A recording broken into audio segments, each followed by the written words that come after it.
You're listening to Good People, Bad Intentions, the podcast that focuses on fighters and their stories. Join me, Matthew Pine, as we learn lessons not just from in the ring, but on the larger battle of life.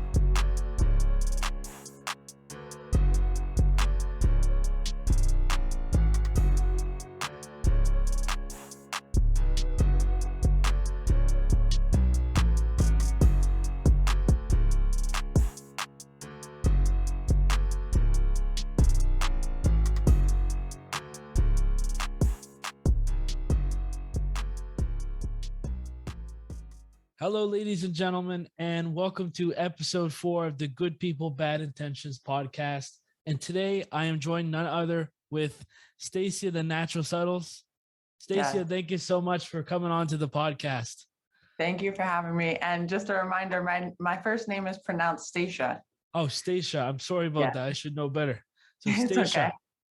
I was actually worried about pronouncing your last name because I wasn't sure how it was pronounced. I had to look it up ahead of time. But Stacia The Natural is how I know you. So, so I just wanted to say at the beginning that about 3 or 4 years ago when I started my boxing journey, like a lot of people, I didn't know what kind of gloves I should get. And I think it was around 8 years ago, you made a video about the Ringside Apex sparring gloves. Wow, and, I based my decision to purchase those gloves based off of your video. And ever since then, I've been following your amateur boxing career and also the kind of the development you've had as a person, as a content creator. It's been amazing. And I'm really honored to have you as a guest. Wow, that just brought back so many memories. Well, thank you for having me again. And I appreciate your support just watching my videos and seeing my journey this far. Yeah. And right now, do you live in Philadelphia now?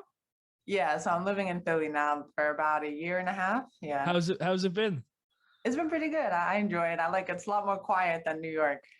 Awesome. Because I'm not trying to pry, but is it not that your partner is from Philadelphia? Yeah. My girlfriend is originally from Philly, so we just moved out here. Yeah. That's awesome because during the pandemic, one thing that I saw that was really cool is she took up some was it roller skating or roller blading? Roller skating? Yeah, roller skating, quad skates, so the 4 wheels. Yeah, that was awesome to see the progress of that. And then I didn't know this till a little while ago, but you've been a skater for quite a long time as well, right? You used to and still do skate all the time? Yeah, so I used to skate. I actually started skateboarding at like 4 or 5 years old. My brother first got a skateboard. He's a couple years older than me. So I used to steal his skateboard, and then finally my parents got me my own. And I was skating ever since then. And then I got on Team USA for boxing, and I didn't want to injure myself, so I stopped skating. But then when my girlfriend picked up roller skating, I was like, oh, what better time than now? So I've been skating again for about 2 years now. That's awesome. And skating is something I never really took up, but I've been always from afar appreciating the sport. Is there any skaters that growing up you watched that you like their style? Is there a lot of female skaters? Yeah, so I don't really have a favorite skater now. I kind of like Nigel Houston. He's a little controversial, but I like a bunch of skaters, honestly. I just watched like Alex Midler, like just different skaters. But yeah, female skateboarding or women's skateboarding is definitely growing immensely, actually. They were in the Olympics, and so it's definitely growing. Yeah. That's awesome. And I guess to get right into it, I wanted to kind of name some accolades that you've had. So I have a list right here from your website. You're 2 times New York City Golden Gloves champion, the 2016 National Golden Gloves silver medalist, the 2016 USA National Champion, a 2-time international medalist, and a 3-time Team USA boxer. And of course, you were also in the Olympic team trials in 2020. And unfortunately, things didn't go your way. And that's a really important topic that I want to get to later on, because one thing that I've really enjoyed lately from a lot of the content you've been posting is trying to break out from just being a boxer and looking at the other parts of yourself. And I think this is a really important skill that everybody should know about, finding different passions that you have and diversifying yourself and your interests and making yourself a more complete individual. Yeah. So the first question I want to ask you is, when you started boxing, what gym were you at in New York City? So I started boxing at Morris Park Boxing Club in the Bronx.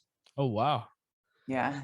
And the Bronx has quite a history of some amazing boxers. I think the first one that comes to mind is Mike Tyson, even though he trained out of Catskill, right? Yeah, he's originally from Brooklyn, but he trained, I think, like an upstate kind of New York. But yeah, the Bronx has a very big history in boxing. But I'm originally from the Bronx, so yeah. Awesome. Yeah. And yeah, growing up in the Bronx, what's it like for anybody that's not from the Bronx? It's pretty like fast paced. You know, I don't know. Growing up for me, I don't have like a stereotypical Bronx growing up, but I feel like most people say that, so I guess it's kind of hit or miss. So for me, I just grew up with my brother, my family, went to school. I was in a lot of sports. I did karate growing up for the most part, and did a bunch of other sports. And then there were a bunch of kids growing up, like in my neighborhood, on my particular block. So we would always hang out with them, go outside, just a bunch of 90s and early 2000s stuff, just going outside, hanging out with friends, active, very active. And yeah, that's pretty much it. Yeah, that's amazing. That you also, so when I got into boxing, I also started with karate. And going into boxing, I think I read that you started when you were 19 years old into boxing.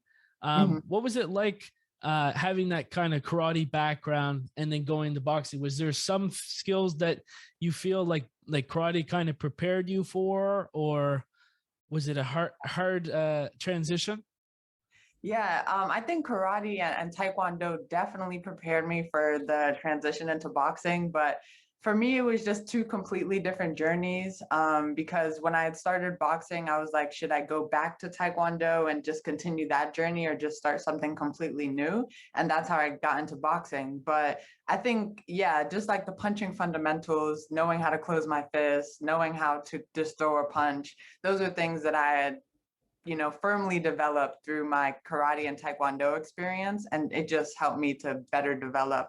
I think it definitely helped me to develop faster in boxing for sure. And somebody that I think you look up to, Clarissa Shields, the GOAT. Yeah. Have you been following her journey into mixed martial arts after cleaning the women's boxing division? Yes, I have been. It's been amazing. She's actually one of, not the only mixed martial artist that I follow, but one of the only mixed martial artists that I follow. I love watching her journey. It's amazing to see, and she's actually another reason why I started boxing. Oh, wow.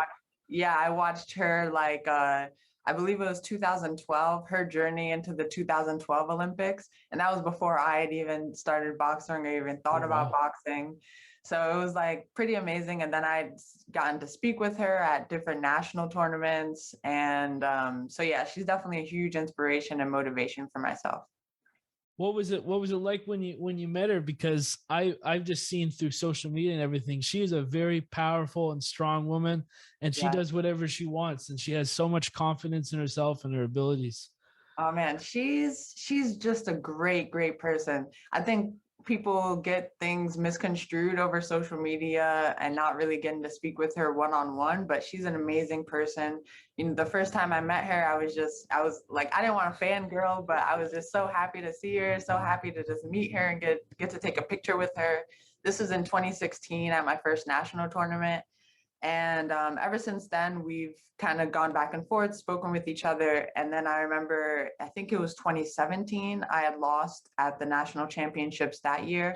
And I had went up to her, spoke with her about my loss, and she had given me advice and everything. So she's always been super nice, super supportive, and just a great person. That's awesome. Yeah, I'm a huge fan of her as well. I started watching her after the Lady Hammer fight. I've been following her since. And that fight was a really interesting fight because there was some trash talk that was going in, Yeah. and both women are very strong women, of course, good at boxing, but Clarissa came up on top, and she's looked unstoppable in boxing. Of course, she just lost, unfortunately, but uh you know, when it comes to MMA, she's stepping into something that's new for her, and Mhm. I think she's done everybody a good service. Everybody's proud of her. Yeah. So going on to the kind of the next topic, you were at the Women's World of Boxing when you were in New York, correct? Yes, I was teaching there. You were Yeah. teaching there. Awesome. And I wanted to ask you.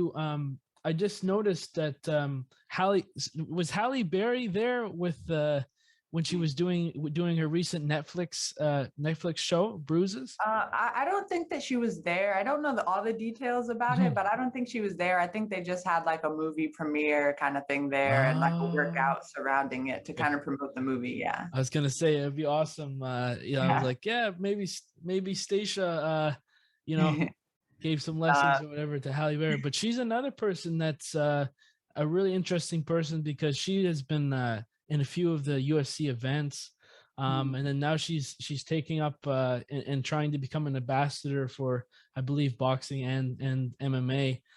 It's really awesome to see her in that. yeah, it's Okay. cool. It's cool to see so many different people just starting to respect women's boxing and women in combat sports in general. So I think that that's really good, really positive. Can you to others who maybe aren't, like other women that are listening, or even men that are willing to listen, what can you explain kind of what it's like to be a woman in boxing? Is it, can you kind of explain your experience? Has there been a growing respect lately with women in boxing?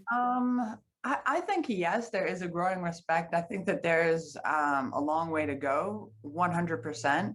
But I think so. Just to kind of show the differences is that, for example, women we get our periods, right, Mhm. and that's something that every single month we have to deal with. But it's not something that is either talked about as far as coaching goes, so coaching to the athletes or even athletes to the coaches kind of just don't want to bring it up when it is something that impacts women in general, but then fighters as well. It impacts how you're able to train on a certain day, how you're feeling on a certain day. It impacts your weight cuts, your weight loss, leading up to a fight. It impacts the fluctuations in your weight leading up to a fight, and that's something that men don't have to deal with in that particular regard, and coaches don't really talk about it. It's very stereotypical, like either A, not talking about it, or B, saying, oh, just get past it, it's actually going to help you, or just judging you if your weight's a little up or something like that. I mean, and that's something that's very big, but it's just one part of a bigger problem that is women's boxing. No, I honestly hadn't even thought about that aspect of it, but you're 100% right, and I do wish that anybody listening here, just know it's pretty hard when you're in a fight camp and you're going through something like a period. I can't imagine myself being a man. And going on further, have you been a fan yourself, seeing in the professional boxing circuit, the Amanda Serrano, Katie Taylor, the 140-pound undisputed tournament for DAZN?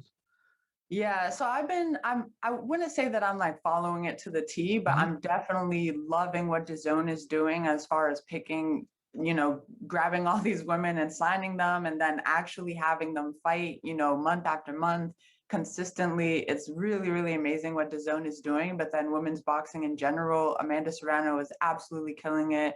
I'm loving Michaela Mayer, but I've loved her since even the amateurs because she's been a sparring partner for me and everything. Oh But I wow. love watching her journey.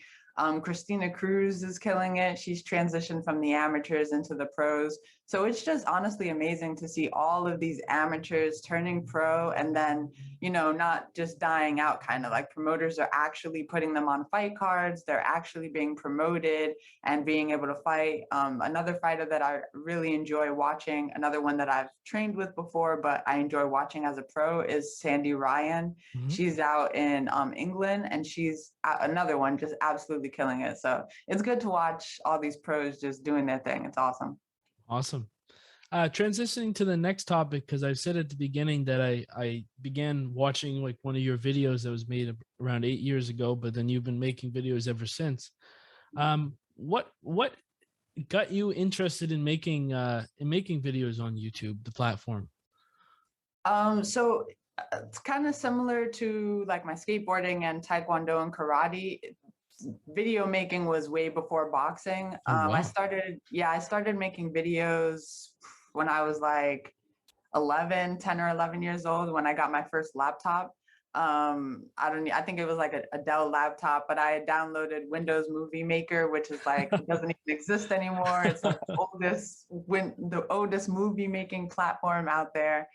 And yeah, I just played around with that. I loved making videos. I love the process, literally just the process of like having an idea, filming it, putting it all together. And then I'd be like, oh, Dad, look at this, like showing my family and everything. And yeah, I just love that process. I started making those videos, just skateboarding videos, just life type style videos, but it wasn't anything like what I'm making now. And then when I started boxing, I I had already had a YouTube channel, but I wanted to make a YouTube channel more centered around my current life at the time, which was just fully boxing pretty much. And I was like, okay, well, how can I kind of do this? And there were no, like, it wasn't like where it is now, where there's a lot of YouTubers or just boxers in general on YouTube. So at the time, there was no one doing it. There were tip videos, there were tutorial videos, but there weren't people like vlogging their boxing experiences and things like that. And basically, I just decided to combine a few of my passions, and here's my YouTube channel to this day. Yeah. No, and I think from me watching for about 2 years your channel, the quality of your videos has still been increasing and getting better. And I've been liking this new angle that you've been presenting to, because and this is kind of going onto the topic that's maybe not the best to talk about, but can you describe a little bit of when you didn't make the Olympic team?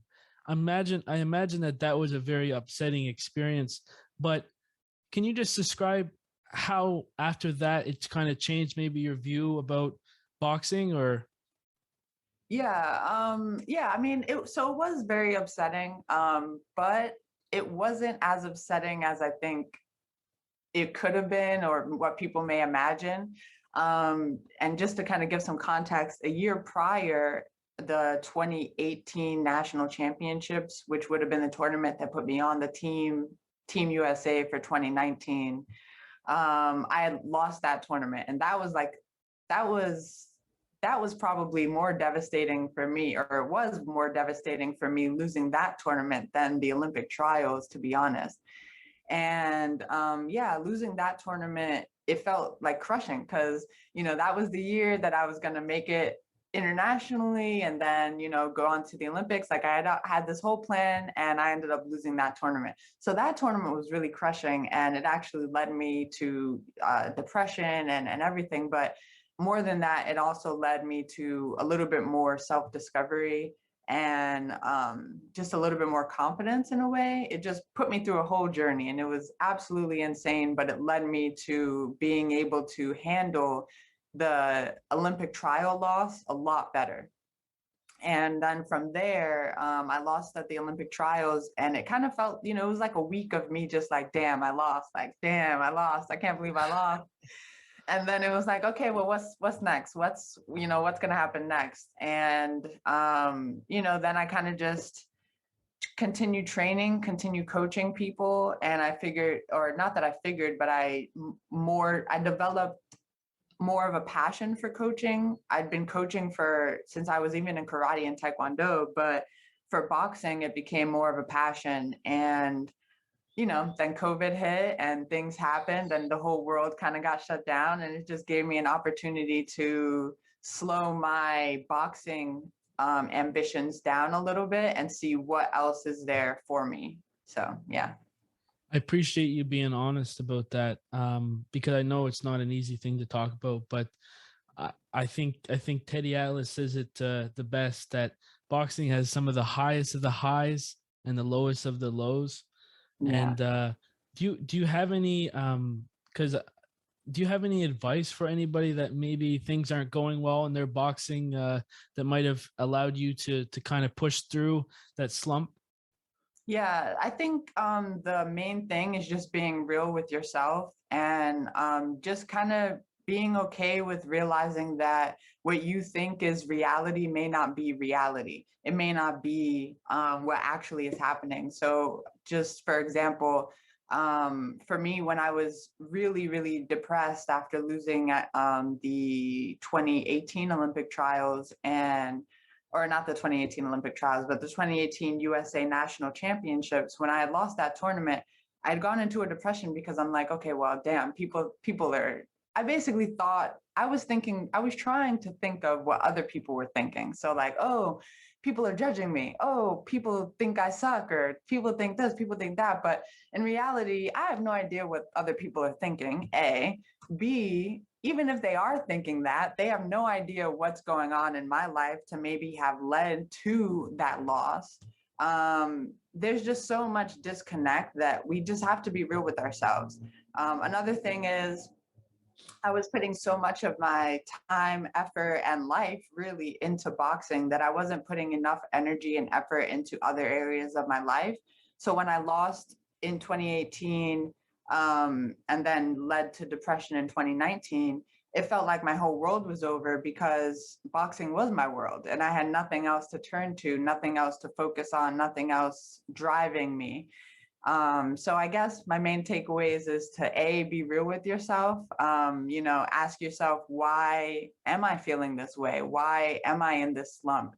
And kind of just, be real with yourself. And then B, I don't know what the second one was, but the first one is a big one. I hope you've been enjoying the podcast so far. This is just a friendly reminder to subscribe to the podcast on your preferred platform. That way, when a new episode is released, you will be able to see it first. And also, if you're interested in supporting the podcast, make sure to check out the hats, t-shirts, and sweaters on goodpeoplebadintentions.com. Anyways, back to the podcast. No, be real is a really important one. And so you mentioned that coaching something that you enjoy now. Yeah. And I noticed on Instagram you have a Suttles Boxing Academy. Yeah. Are you taking new students? Are you doing one-on-one sessions and group sessions? Yeah, so I've been coaching boxing since 2018, actually. Mhm. So, or 2019, yeah, when I lost that that tournament that really drove me into depression. My friend Reese at Women's World of Boxing, she was like, "Hey, start coaching here," and that kind of just really pushed me into coaching, and just opened my eyes up to the possibilities of coaching. And so that's been awesome for me. And I have a passion for coaching. One thing that I really enjoy is teaching kids, because I see a big problem with adults as far as emotional maturity. So I'm like, okay, well, what's the solution here? How about we teach emotional maturity to kids so that they can Yes. grow up and be emotionally mature?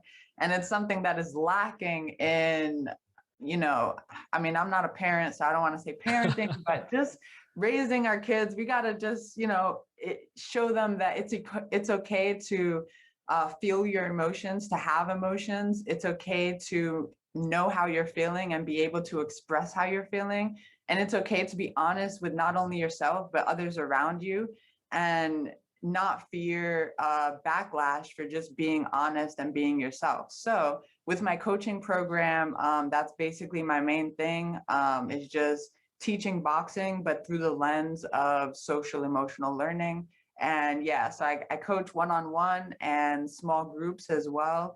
But right now I'm coaching at an after school program, and that's Oh, kind of like wow. taking up a lot of my time. That's awesome. Yeah, thank you. By the way, it kind of, when you were saying about emotional maturity, it kind of spoke to me because I think a lot of men, when they're growing up or whatever, maybe it's a universal thing, but I think especially with young men, they're told, if you have emotions, you have to hide them. You got Yeah, to be strong, you got to be this. But I imagine, as you said, there's probably 20, 30-year-olds that come to your boxing gym and they haven't dealt with how to deal with their own emotions. And yeah, that's awesome that you're identifying that that's an issue and you're trying to help the next generation. yeah, thank um, you. so do you get a lot of inspiration working in this after school program? Oh yeah, so much because I mean, and it's again more than boxing. These kids allow me to see a perspective that I wouldn't have even thought of probably because I'm, 27, they're 7 years old. So they, the questions that they ask, some people may laugh or think that, oh, that's a dumb question. But in reality, it's like, no, that's a good question. Why aren't I asking those questions? And they just allow me to see a different perspective. They allow me to break down boxing in ways that I wouldn't have thought of because, they are complete beginners.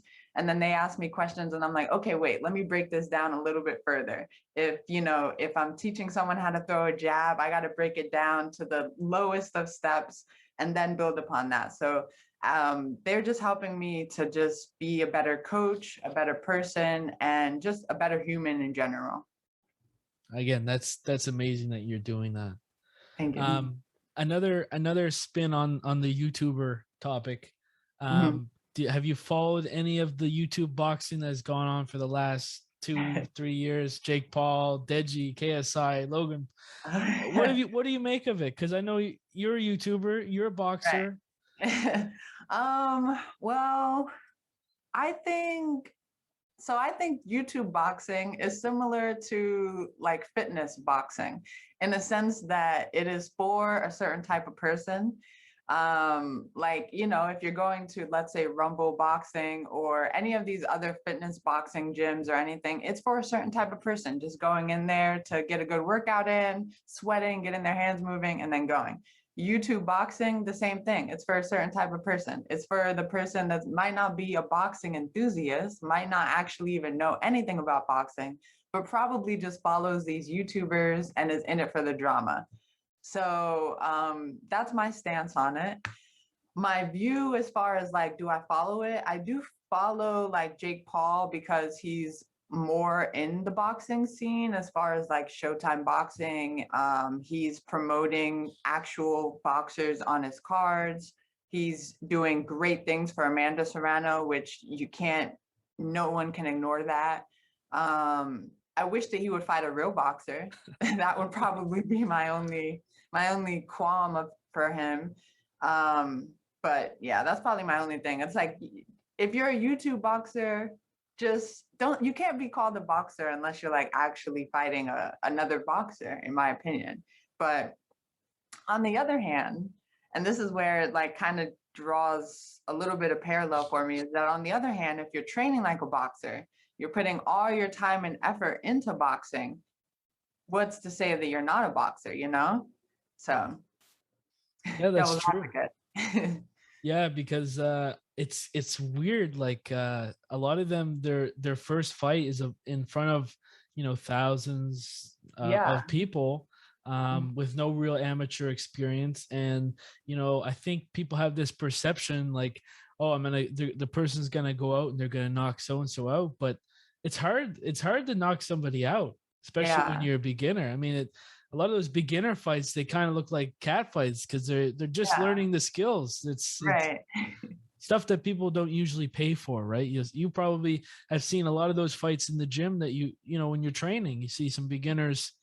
um yeah, so uh YouTuber I'm a huge fan of, from New York, Casey Yeah. Neistat. Are you a fan? Oh man, I love Casey Yeah. Neistat. He's Yeah.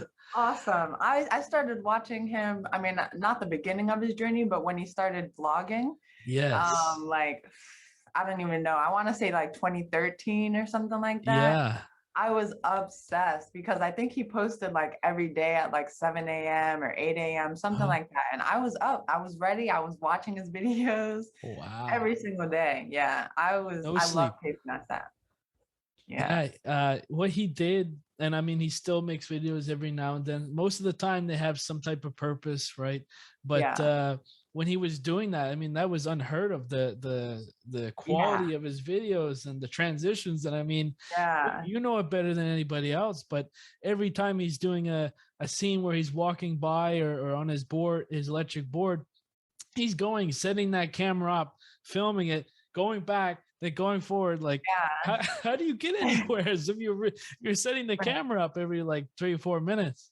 Yeah, it's crazy. Honestly, I'm just like, wow, like even to this day, the things that he does is just absolutely just, it's just crazy, honestly.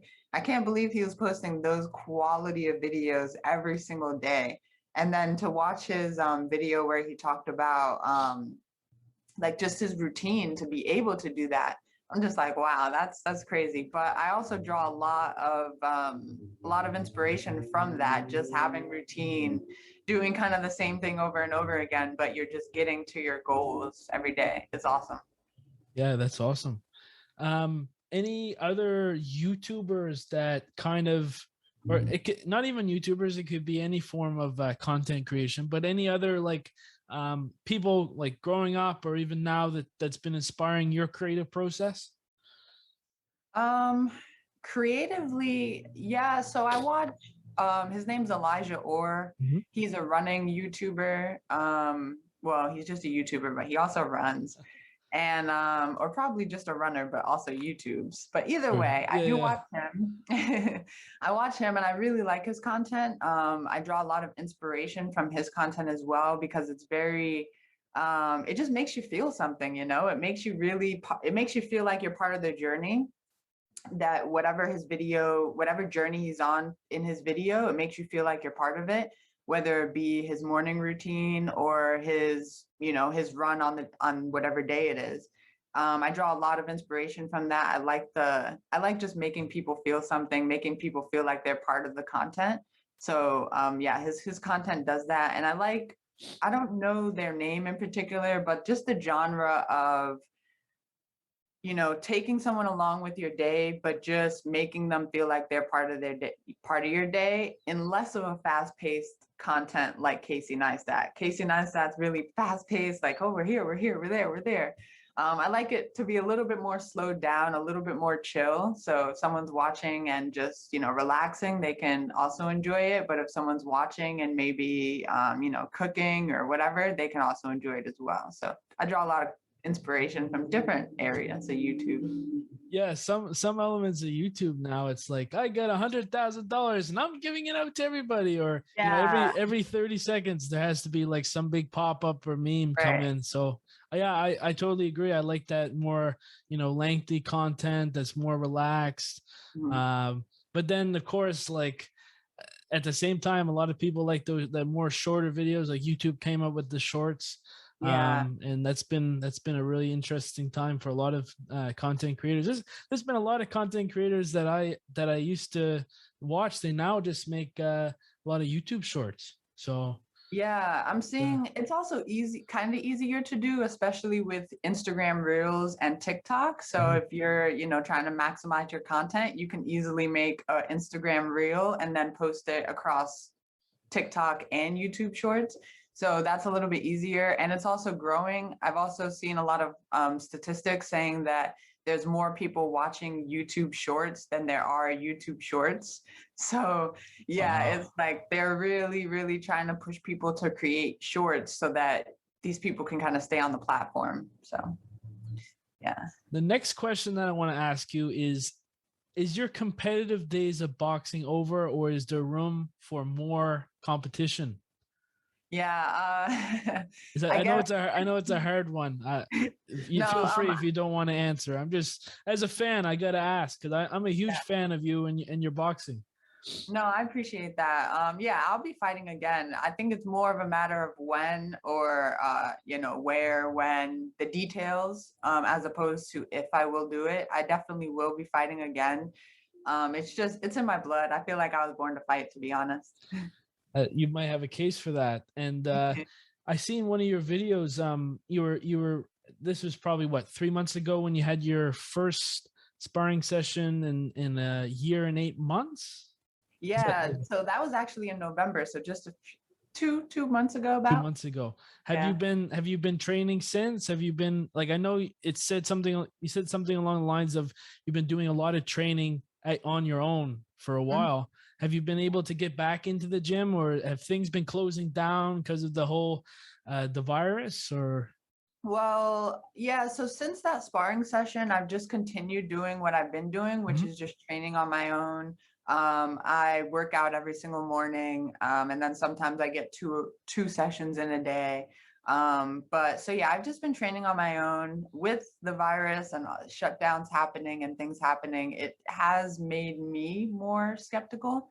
Mhm. Say what you want to say, but I am a little bit more skeptical to just be around so many people. I'd rather be safe than sorry. So at the moment, I'm continuing to train on my own. At the gym that I go to, they have a boxing bag there. They have Awesome. everything that I really need. So it's awesome. And then here at home, I have almost everything that I need as well. So it's Did pretty they good. still get the quiet punch?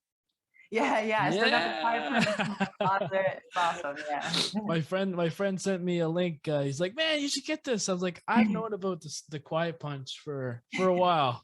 Yeah, Uh, it's awesome. yeah, Honestly, yeah, yeah, yeah, it's been good for me. Yeah. yeah. Okay. No, I just felt like I had to ask that question. I know it's a really hard one. Right here, I'm living in Canada, Nova Scotia, not too Yeah. far from New York, actually. Oh wow. And we've just had some close downs. Our gyms luckily can be open, but competition's been uh turned off for right now. Oh wow. So it's kind of rehashing everything. And I imagine for a lot of people right now, athletes and fighters, they just want to get back in the ring to fight. Yeah, And it's yeah. hard. I've sensed a lot of like just not anxiety, but just anxious feelings, like wanting to fight again, wanting to get back in the ring. Um, yeah, for me, it's a little less of that. More so, I do have an urge to get back in the gym with other fighters.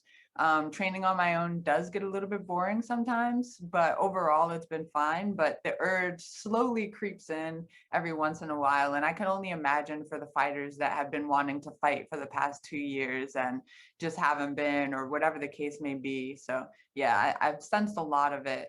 But also going back, because I know you said you're from Canada, you know Greg Doucette? Greg Doucette. Yeah. Unfortunately, I'm more of a face person. Is it an Okay. amateur national No, so member? he's actually not even a boxer. He's a YouTuber, but he does bodybuilding as well. Oh, But he's from Canada and talks about the closures and everything that's going on up there. And yes, I'm just like, yes. holy, it looks like it's worse than USA, apparently. I don't know.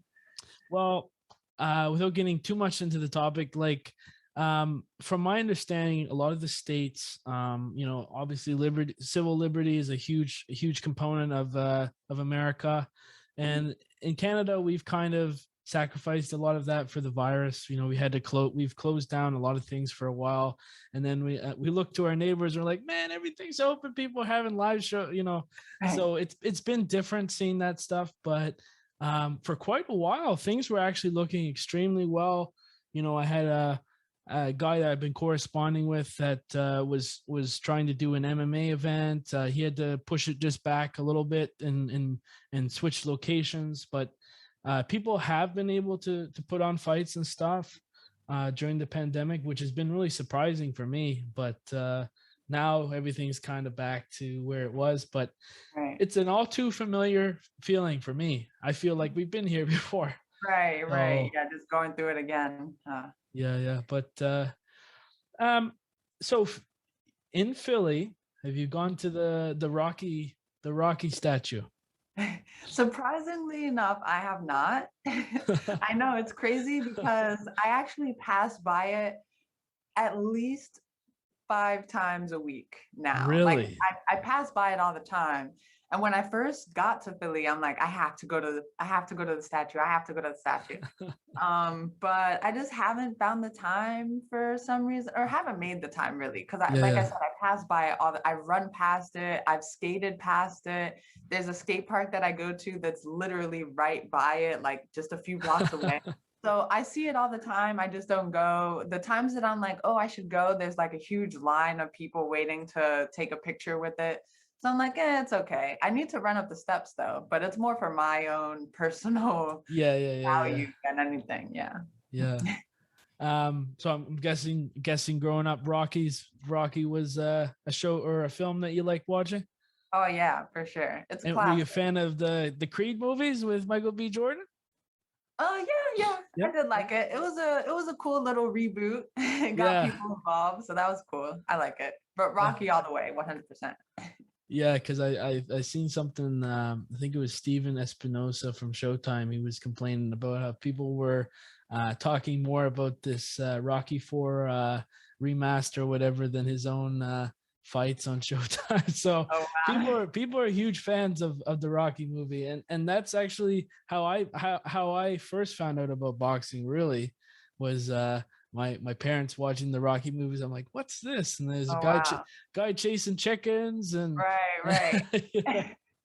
That's awesome. Yeah, honestly, probably the same for me. I don't really remember my first time like seeing boxing and like, whoa, this is awesome. But I do remember watching Rocky when I was a kid, probably before I had even watched an actual boxing match. So yeah, Rocky is just an awesome movie. Has so many life lessons as well. So we're getting close to the end of the podcast, and what I wanted to ask you, closing, is 2022. Not asking for any resolutions because that's a very personal thing, but what do you see your 2022 as like, and do you have any goals for this year that you want to share? Yeah, so my main two goals, I guess they're goals for me, but I probably have to break it down a little.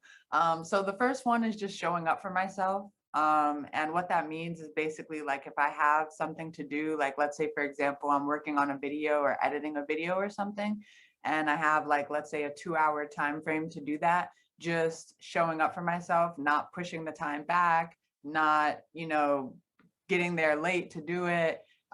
Just setting my time as if it were a meeting with other people and being consistent with that. So if I have something to do, just doing what I have to do, doing it when I said I was going to do it, that kind of thing. So showing up for myself. And the other thing is kind of just bridging the gap between where I am now, the person I am now, who I am now, and the person that I want to be and where I want to be. So bringing that back to boxing, I'd like to fight again this year, actually. So how am I bridging the gap? I'm just being consistent with my boxing training and my training in general, and just going to continue to do that. I have other steps in between where I am now and where I want to be, but right now I'm focusing on consistency. Thank you so much for sharing that. Yeah, so that's going to be the end of the podcast.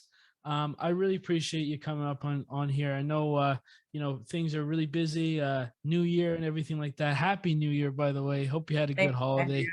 Thank you. Thank you. Um, Yeah. and yeah, I look forward to seeing more of your videos, seeing an inside look into your life, see what's going on with the boxing and with your other projects.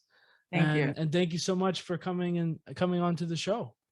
Yeah, I appreciate it. And also for my YouTube channel, I post like every Sunday now. So All I'm going to right. be consistent with that. So you can definitely continue watching my journey on there and all my other social medias. Thank you so much, Stacia The Natural. Have a good Yes. day. You as well. Thank you. Thank you.